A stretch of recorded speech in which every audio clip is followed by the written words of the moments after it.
Hello guys, मैं हूं साहिल कुमार और मैं आपके लिए लेकर आ गया हूं इंग्लिश ग्रामर का एक कंप्लीट कोर्स। इस कोर्स में मैं आपको जो है कि जीरो लेवल से इंग्लिश पढ़ना सिखाऊंगा। आपकी इंग्लिश जो है कि जीरो लेवल से स्टार्ट करूंगा और नेक्स्ट लेवल तक लेकर जाऊंगा। तो अगर आप भी चाहते हैं कि आप भी अपनी ग्रामर इंप्रूव करें तो इस वीडियो को एंड तक देखिए और स्किप तो बिल्कुल भी मत कीजिए, क्योंकि स्किप करने से जो है कि वीडियो आपको समझ में यहाँ से गुजरेगा, यहाँ से पल्ले नहीं पड़ेगा।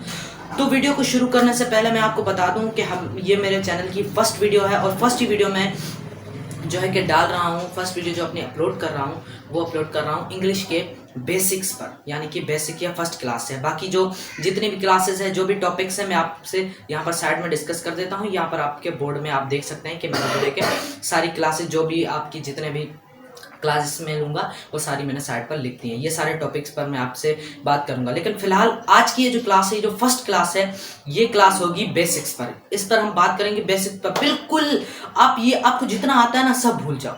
आप भूल जाओ कि आपको क्या क्या आता है। आप छोटे से बच्चे बन जाओ, बिल्कुल छोटे से बच्चे। तो शुरू करते हैं वीडियो को बिना किसी यानी कि बिना टाइम ज़ाया किए। तो शुरू करते हैं वीडियो को, चलिए।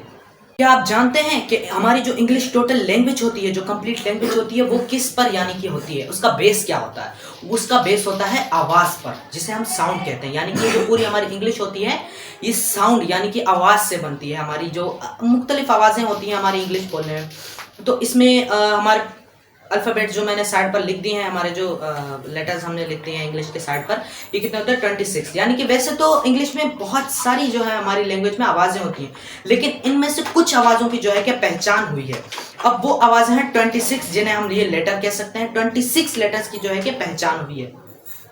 तो ये ABCDEFGHIJKLMNOPQRSTUVWXYZ ये जो है 26 लेटर। लेकिन इसमें से क्या आपने गौर किया है कि इसमें से कुछ ऐसे लेटर्स होते हैं जिनकी आवाज़ हम हलक से निकालते हैं? आमतौर पर तो बाकी लेटर्स की जो आवाज़ होती है हम ऐसे मुंह को या तो फिर हवा बाहर निकाल होते हैं, या इसमें होंठों का रूल होता है, प्ले होता है, या ऐसे जैसे ए के निकालते, बी के निकालते, ब, हमें आवाज़ बाहर छोड़नी पड़ती है। लेकिन इन्हीं 26 लेटर्स में से 5 ऐसे लेटर्स होते हैं जिनकी आवाज़ यहाँ से निकलती है, हलक से निकलती है, यहाँ से। तो अब वो कौन से हैं वो मैं आपको बताता हूँ। वो है वोवेल्स लेटर। वो है 5 वोवेल्स लेटर हैं। कौन कौन से? दोहराइए मेरे साथ। AEIOU, ये जो 5 लेटर्स होते हैं ये वोवेल्स कहलाते हैं। ये होते हैं ये जो इनकी जो आवाज़ निकलती है, इनका जो साउंड निकलता है वो यहाँ से गले से निकलता है। बाकी को जो 21 लेटर्स बचे वो कौन से कहलाएंगे सर? वो भी तो बताओ। अब वो जो हमारे बाकी के 21 लेटर्स बचे वो हमारे कहलाएंगे कॉन्सोनेंट लेटर्स। मजा आ रहा है ना? तो इसी तरह जो है कि हमारे 5 लेटर जो हैं वो वोवेल्स हैं, बाकी जो बचे कॉन्सोनेंट लेटर हैं।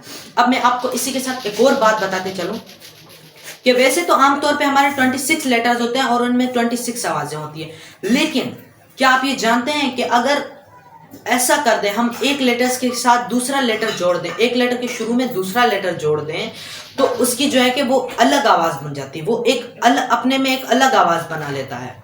जैसे कि हम देख सकते हैं, मिसाल देख सकते हैं कि सी है, सी की आवाज़ क्या निकलती है? क निकलती है। सी की आवाज़ निकलती है क। लेकिन अगर हम इसमें एच जोड़ दें तो सी की आवाज़ क से क्या बन जाती है? च बन जाती है।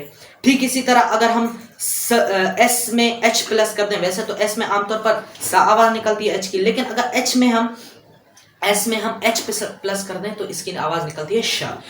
इसी तरह एस में हम ION प्लस करते हैं तो इसकी आवाज़ निकलती है जन। अब जे में हम एच प्लस करते हैं तो इसकी आवाज़ निकलती है झ। डी में हम एच प्लस करते हैं तो ढ।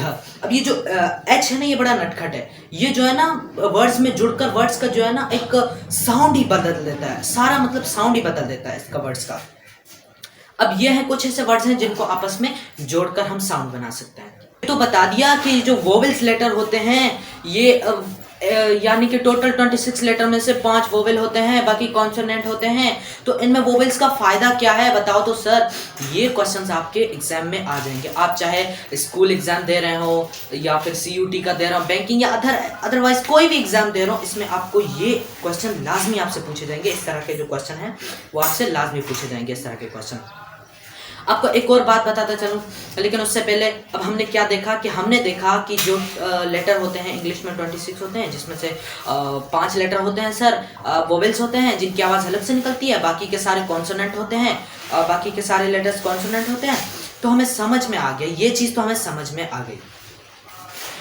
और अब मैं आपको यह बताता चलूं कि जब हम इन्हीं लेटर्स को जोड़ना शुरू कर देते हैं, यानी कि लेटर्स को जोड़ना शुरू करते हैं, एक लेटर में से ग्रुप बना देते हैं लेटर्स का, एक ग्रुप में बहुत सारे लेटर्स जोड़ना शुरू कर देते हैं, तो बनता है वर्ड। लेटर्स को अगर हम जोड़ना शुरू कर दें तो बन जाता है एक वर्ड बन जाता है। अब वर्ड की डेफिनेशन मैं आपको सबसे पहले बता दूं। वर्ड की डेफिनेशन है word is a group of letter which has a meaning. अब ये जो है कि मैंने आपको जो बताई डेफिनेशन, ये माइंड में याद कर लो इसकी। अब जैसा कि आपको मैंने बताया कि अब मैं आपको बताता हूँ कि वर्ड कैसे बनते हैं। अब जैसे कि हमने प्लस करना शुरू कर दिया, यानी कि हमने लेटर्स को जोड़ना शुरू कर दिया, वर्ड बनाने के लिए। तो इसी तरह हमने क्या किया, अब बी में प्लस कर दिया ए, और ए में प्लस कर दिया टी। अब बोर मत होना, क्योंकि देखो मैंने आपसे क्या कहा कि मैं आपका जो इंग्लिश का ग्रामर का जो कोर्स स्टार्ट कर रहा हूँ बिल्कुल 0 लेवल से स्टार्ट कर रहा हूँ। सो ये चीज़ें जो इसके जो बेस है ना, अगर ये आपका मजबूत हो गया ना, तो आपको ग्रामर में आगे चल के कोई दिक्कत नहीं होगी। सीखोगे तो क्या, औरों को भी सिखाओगे। तो सुनो, तो हमने क्या किया, बी में प्लस किया ए, बी की आवाज खुद से निकलती है, क्या निकलती है ब, और ए की निकलती है अ, और टी की निकलती है टा। तो हमने बी में ए और टी प्लस किया, तो क्या बन गया, ये बैट बन गया। अब सी में ए प्लस किया, ए में टी प्लस किया, इस तरह ये बन गया कैट बन गया। अब ये जैसे कि मैंने आपको डेफिनेशन बताई थी कि word is a group of letter, यानी कि लेटर्स का एक ग्रुप होता है जिसे हम वर्ड कहते हैं। अब अगर मैं आपसे कहूं कि SRPY, क्या ये एक वर्ड है? CYT, क्या ये एक वर्ड है? आप कह दो, चिल्ला कर कह दो, अरे नहीं सर, अभी तो आपने बताया कि वर्ड की डेफिनेशन है word is a group of letter which has a meaning. इतना तो सर हम भी जानते हैं, वर्ड एक लेटर्स का ग्रुप होता है, लेकिन हर ग्रुप को हम वर्ड नहीं कह सकते। वो वर्ड है जिसकी कोई मीनिंग निकलती हो, जिसका कोई सेंस निकलता हो। यानी कि अब ये जो मैंने आपको बता दिया SRT, CYT, इनका कोई मतलब या कोई सेंस या कोई मीनिंग नहीं निकलता, तो इसे हम वर्ड नहीं कह सकते। हम वर्ड उसे कहेंगे जिसका कोई मीनिंग निकलता, कोई सेंस निकलता। तो जैसा कि आप समझ सकते हैं, तो इसी तरह हम इसे वर्ड नहीं कह सकते। तो वर्ड वो है जिसका कोई मीनिंग निकल रहा हो। अब ध्यान से देखना, अब मैं ना आपका कॉन्सेप्ट क्लियर करने जा रहा हूं, आपका माइंड बिल्कुल एकदम क्रिस्टल क्लियर करने जा रहा हूं। अब ये मैंने ऊपर क्या लिखा है, ए, और मैंने लिखा है आई और ओ। अगर आपने क्या डेफिनेशन क्या पढ़ी सर? आपने डेफिनेशन बताई word is a group of letter which has a meaning. हाँ, तो अब क्या अगर आपसे कोई ये क्वेश्चन पूछे क्या आई खुद में एक वर्ड है, तो आप तो कह दोगे अरे नहीं यार, आई कैसे खुद में एक वर्ड हो सकता है?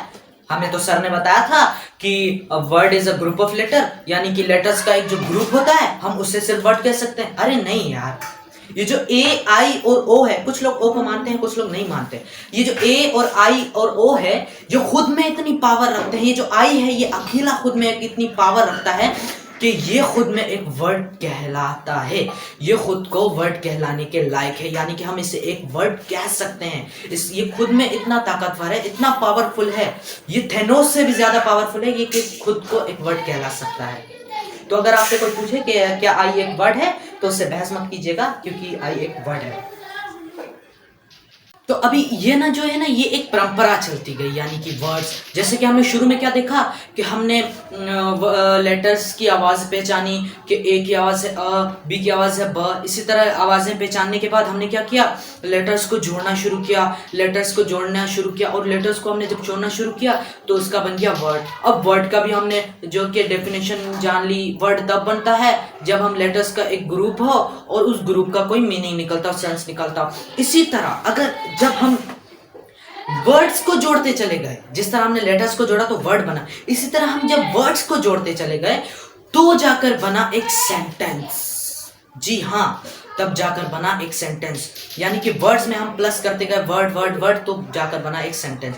लेकिन इसकी भी एक डेफिनेशन है, इसकी डेफिनेशन ये है, यानी कि इसकी भी वही सेम डेफिनेशन है कि सेंटेंस एक ग्रुप्स का एक वर्ड है, यानी कि वर्ड्स, सॉरी गर्मी बहुत लग रही है, आई मीन वर्ड्स का एक ऐसा ग्रुप जिसका भी कोई मीनिंग निकलता हो, जिसका भी कोई सेंस निकलता हो। मैंने आपसे शुरू में क्या कहा कि ये परंपरा चलती गई, एक ऐसा ग्रुप ऑफ वर्ड्स जिसका कोई मीनिंग निकलता हो, जिसका कोई सेंस निकलता हो, वो हम कहलाएगा सेंटेंस, वो कहलाएगा सेंटेंस। फाइनली हम सेंटेंस तक पहुंच गए। अब सेंटेंस, जैसे कि हम सेंटेंस बनाने शुरू कर देते हैं, हमने वर्ड्स को जोड़ना शुरू कर दिया, सेंटेंस बनाना शुरू कर दिया। जैसे कि हमने वर्ड्स को जोड़ना शुरू कर दिया, ही इज सनी, हमने वर्ड जोड़ना शुरू कर दिए। ही खुद में एक वर्ड है, हाँ ही खुद में, ही एक वर्ड है, हाँ इसका भी कोई मीनिंग निकलता है। इज भी एक वर्ड है, इसका भी कोई मीनिंग निकलता है। सनी, सनी तो किसी का नाम है और इसका भी कोई मतलब है। ही इज सनी, ये खुद में एक सेंटेंस है।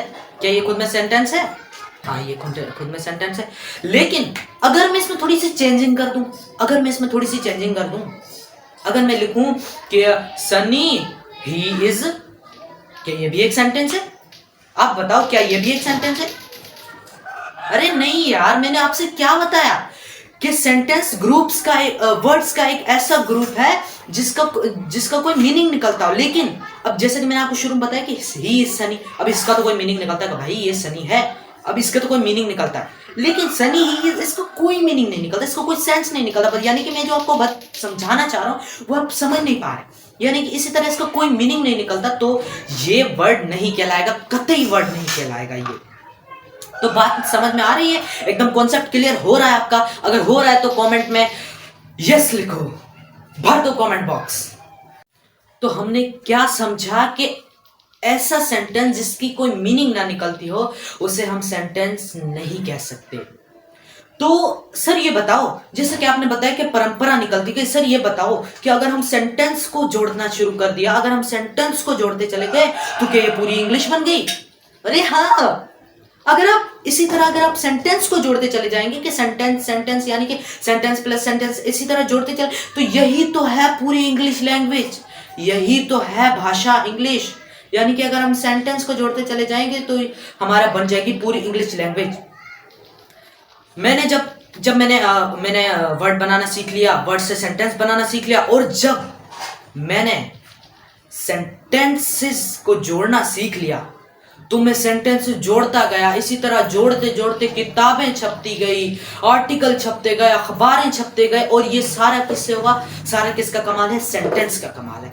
जिसने सेंटेंस बनाना सीख लिया उसने इंग्लिश ग्रामर पूरी तरह से सीख लिया।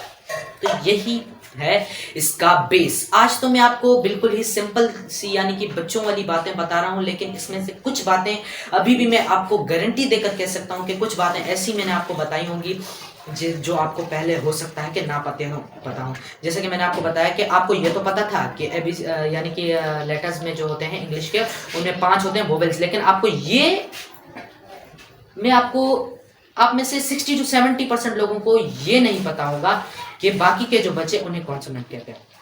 तो आपको मैंने ये बताया।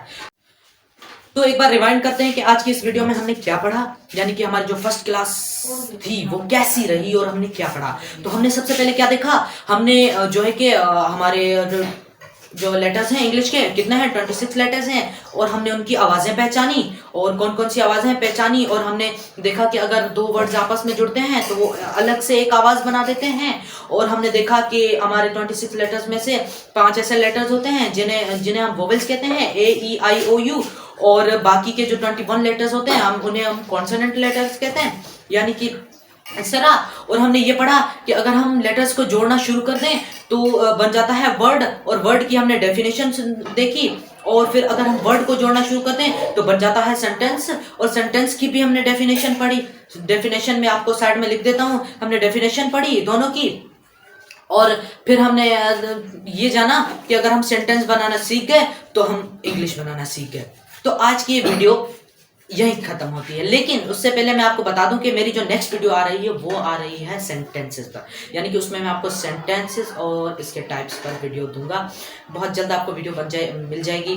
तो अगर आपको इस वीडियो में मज़ा आया हो तो ज़रूर मेरी नेक्स्ट वीडियो का इंतज़ार कीजिएगा। और वीडियो कैसी लगी कमेंट भर दो यार, कमेंट में भर दो। और वीडियो बनाने में बहुत मेहनत लगी है, वीडियो को लाइक करो, और ये जो लाल वाला बटन है ना यार, इसको हथौड़ा फेंक कर मारो कि बुक फेंक कर मारो, मुझे नहीं पता, बस हो जाना चाहिए। तो मिलते हैं नेक्स्ट वीडियो में, तब तक जुड़े रहिए हमारे साथ।